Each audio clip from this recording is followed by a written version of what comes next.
Okay, after you guys have watched the first video and done the first assignment, I should be on the second video and assignment. So we're going to talk about intro to reasoning, or what reasoning is. Okay, so reasoning is just a systematic way of coming to a conclusion. There are two major types of reasoning. The first one is inductive reasoning. Okay, inductive reasoning is coming to a conclusion based on patterns or observations.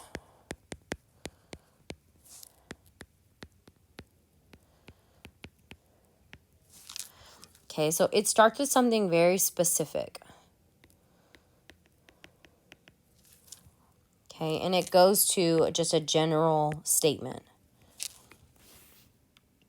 Okay, so an example of this, it says that it rained yesterday and the day before. So it's going to rain today. So it started with a pattern. Okay, it said, oh, it rained 2 days in a row, so now it has to rain today. That's inductive reasoning, starting with a pattern, okay, and then making a general observation or an idea. Okay, and then there's deductive reasoning, and it's the opposite. Okay, it's coming to a conclusion based on general rules. Oops.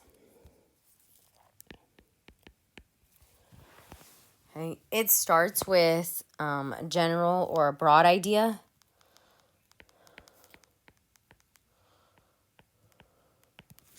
And it goes to specific.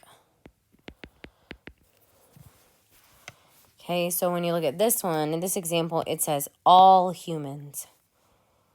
So a general or a very broad, it's not talking about one person in particular, it's talking about everybody needs water. Sarah is human, therefore she needs water.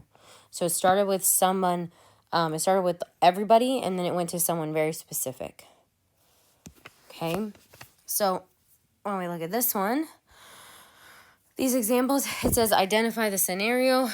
If the scenario is an example of inductive or deductive reasoning, and we're just going to use these letters I and D to write them. So it says Joe flipped a quarter and it landed on tails 3 times. Therefore, it will land on tails when he flips it again. Okay, so it started with a pattern because he flipped it, and they're saying, okay, he flipped it 3 times. Well, then if he flips it 4 times, it has to land on tails again. So this one would be inductive reasoning. It started with a pattern, and then it went to a conclusion. Okay. This next one says apples are a type of fruit. Granny Smith apples is a type of apple, so it is a fruit.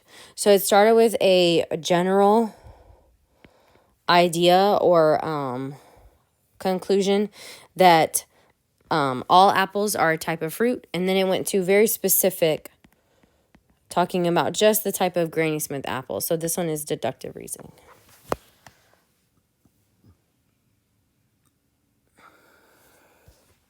Okay, the next one says acute angles are less than 90 degrees. And an angle is 47 degrees, so it is an acute angle.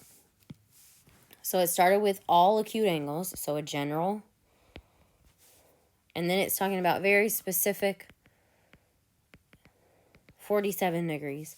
So this one would be deductive.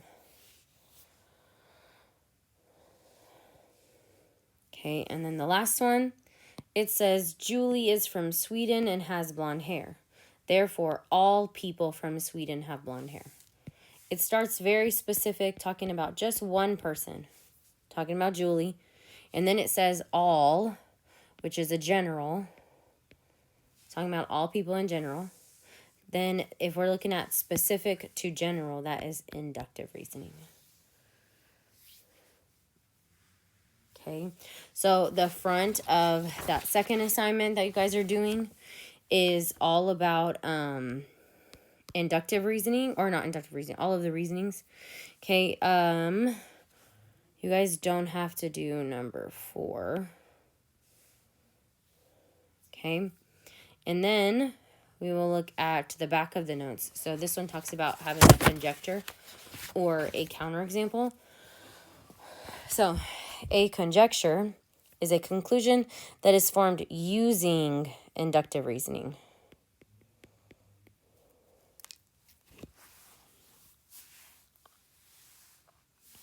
Okay. And it says the cafeteria had cookies for the last 3 days, so it will have cookies today. A counterexample is a statement that proves the conjecture is false. So it's just saying that I make this statement, and if you can tell me that it's false and tell me why it's false, then it's going to be the counterexample. Okay? So, for this one, you guys can think about these 2 questions. Let's see. It says, do you think inductive or deductive reason is the most logical way to reason, and why? They both do have pros and cons. Deductive reasoning is usually more logical. Okay, because you start with, deductive is you start with something general, and then you can make specific rules, or starts with general rules, and then it goes to something specific.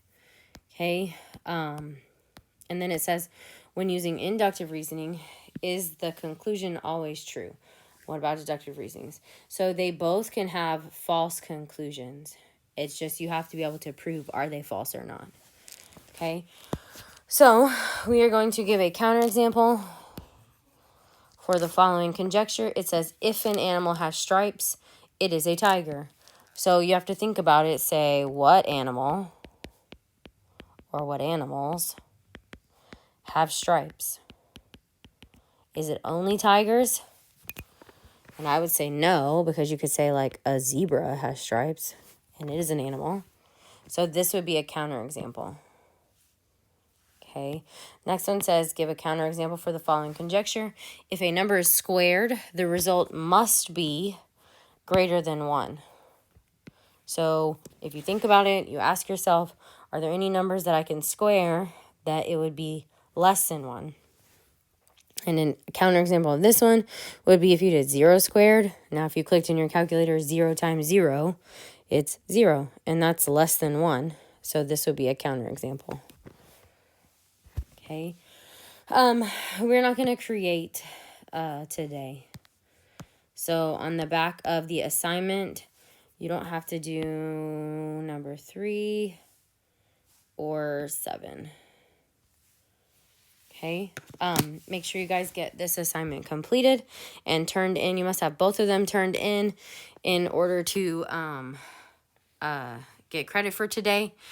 If you don't turn them both in, you will get a 0.